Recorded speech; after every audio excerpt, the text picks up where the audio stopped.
Selamat pagi, salam sejahtera untuk kita semua. Perkenalkan, nama saya Katarina Desria dari NESB tingkat 1 dengan NIM 0320210073. Di sini saya akan menjelaskan tentang anatomi fisiologi sistem pencernaan. Jadi, sistem pencernaan adalah sistem organ yang menerima makanan, mencerna untuk dijadikan energi dan nutrisi, serta mengeluarkan sisa proses tersebut. Jadi dapat kita lihat pada gambar tersebut anatomi fisiologi sistem pencernaan, yaitu ada mulut, kerongkongan, lambung, usus halus, usus besar, dan anus.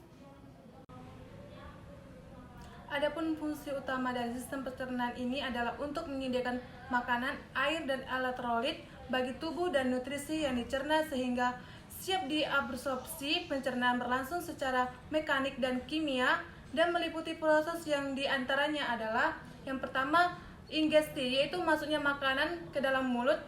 Yang kedua, pemotongan dan penggilingan makanan dilakukan secara mekanik oleh gigi makanan, kemudian bercampur dengan saliva sebelum ditelan. Dan yang ketiga adalah peristalsis, yaitu gelombang kontraksi otot polos intravoluntar yang menggerakkan makanan tertelan melalui saluran pencernaan. Dan yang keempat adalah digesti, yaitu hidrolisis kimia, penguraian molekul besar menjadi molekul kecil sehingga absorpsi dapat berlangsung. Dan yang kelima adalah absorpsi, yaitu pergerakan produk akhir pencernaan dari lumen persaluran pencernaan ke dalam sirkulasi darah dan limfatik sehingga dapat digunakan oleh tubuh. Yang keenam adalah egesti, yaitu proses eliminasi zat-zat sisa yang tidak tercerna juga bakteri dalam bentuk feses dari saluran pencernaan. Dapat kita lihat pada gambar organ mulut. Pada organ mulut terdapat namanya gigi seri, langit-langit lunak, uvula, tonsil atau amandel, dan lidah.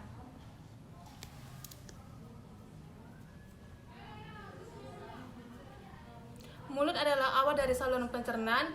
Faktanya, proses pencernaan manusia dimulai bahkan sebelum proses menggigit. Kelenjar ludah menjadi aktif saat seseorang melihat dan mencium hidangan makanan. Setelah mulai makan, mulut akan mengunyah makanan menjadi potongan-potongan yang lebih kecil agar mudah untuk dicerna. Air liur pun bercampur dengan makanan untuk mulai memecahnya menjadi bentuk yang dapat diserap dan digunakan dalam tubuh. Saat menelan, lidah memasukkan makanan ke tenggorokan dan kerongkongan. Dapat kita lihat pada gambar faring. Faring ada tiga bagian, yaitu nasofaring, orofaring, dan laryngofaring. Kerongkongan terletak di tenggorokan dekat trakea.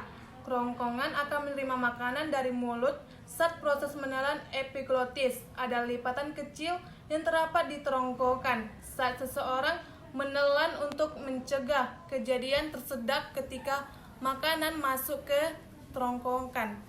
Serangkaian kontraksi otot di dalam kerongkongan yang disebut dengan peristaltik mengantarkan makanan untuk menuju ke perut, tetapi pertama-tama otot mirip cicing ini bagian bawah kerongkongan yang disebut sphincter esophagus bagian bawah harus rileks terlebih dahulu untuk membiarkan makanan masuk.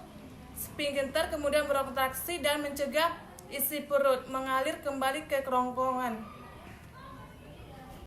Nah, di sini dapat dilihat pada gambar esophagus. Ini adalah gambar esophagus.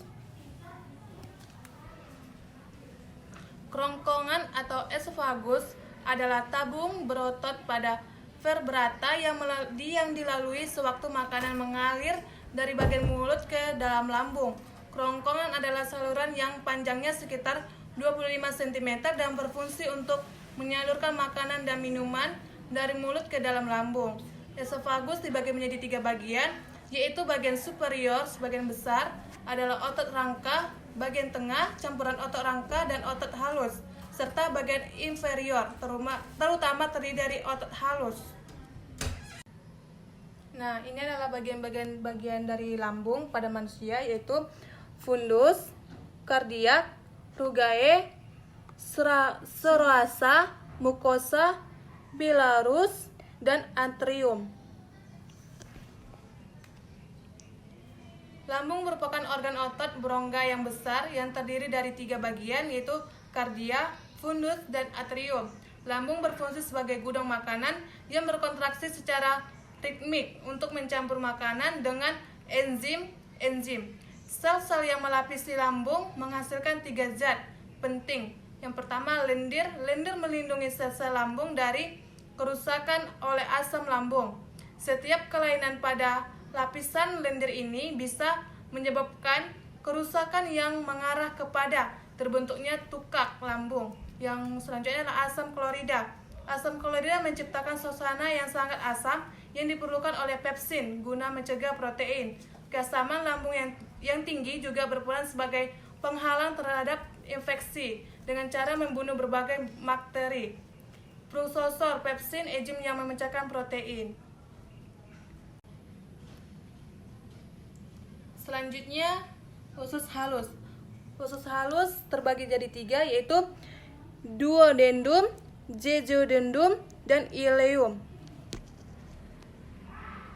Usus halus memiliki diameter sekitar 2,5 cm dan panjang sekitar 3 meter dan sampai 6 meter pada manusia yang mati karena tonus otot menghilang yang memanjang dari lambung, tepatnya di pyloric sphincter sehingga crescendium bagian awal usus besar. Usus halus terbagi menjadi 3 segmen, yaitu duodendum, jejodendum, dan ileum. Fungsi usus halus yaitu memproses makanan secara kimiawi dan melibatkan enzim dan melakukan penyerapan sari-sari makanan. Usus halus terbagi menjadi 3 bagian, yaitu duodendum, jejodendum, dan ileum. Enzim yang terlibat dalam pencernaan di usus halus yaitu matase, sukrase, laktase, dan ekrisinogen. Nah, selanjutnya adalah usus besar. Usus besar terdiri dari kolon ascendens, transversum, kolon descendens, dan kolon sigmoid. Nah, usus besar atau kolon adalah bagian khusus antara usus buntu dan rektum. Fungsi utama organ ini adalah menyerap air dari feses. Usus 16 besar terdiri dari kolon ascendens kanan, kolon transversum, kolon descendens kiri, kolon sigmoid berhubungan dengan rektum. Banyaknya bakteri yang terdapat di dalam usus besar berfungsi untuk mencerna beberapa bahan dan membantu penyerapan zat-zat gizi. Bakteri di dalam usus besar juga berfungsi membuat zat-zat penting seperti vitamin K. Usus besar berukuran sekitar 5-6 meter yang terbagi menjadi 3 bagian, yaitu cecum, kolon, dan rektum. Cecum adalah kantong yang berada di awal usus besar yang memungkinkan makanan untuk lewat dari usus halus ke usus besar. Nah, fungsi usus besar yang terutama adalah menyerap air feses. Fungsi lainnya usus besar adalah membusukkan sisa-sisa makanan, menyimpan dan eliminasi sisa makanan, menjaga keseimbangan cairan dan elektrolit, mendegradasi bakteri. Baik, selanjutnya adalah anus. Anus terdiri dari inserental, interpenetrating, perianal, subculaviator, dapat dilihat pada gambar. Nah, anus adalah sebuah ruangan yang berawal dari ujung usus besar setelah kolon sigmoid dan berakhir di anus. Organ ini berfungsi sebagai tempat penyimpanan sementara feses. Biasanya rektum ini kosong karena tinja disimpan di tempat yang lebih tinggi, yaitu pada kolon descendens. Jika kolon descendens penuh dan tinja masuk ke dalam rektum, maka timbul keinginan untuk buang air besar atau BAB. Baik, sekian yang dapat saya sampaikan mengenai tentang anatomi fisiologi pencernaan. Saya mohon maaf apabila ada tutur kata saya yang salah. Saya akhiri dengan selamat pagi.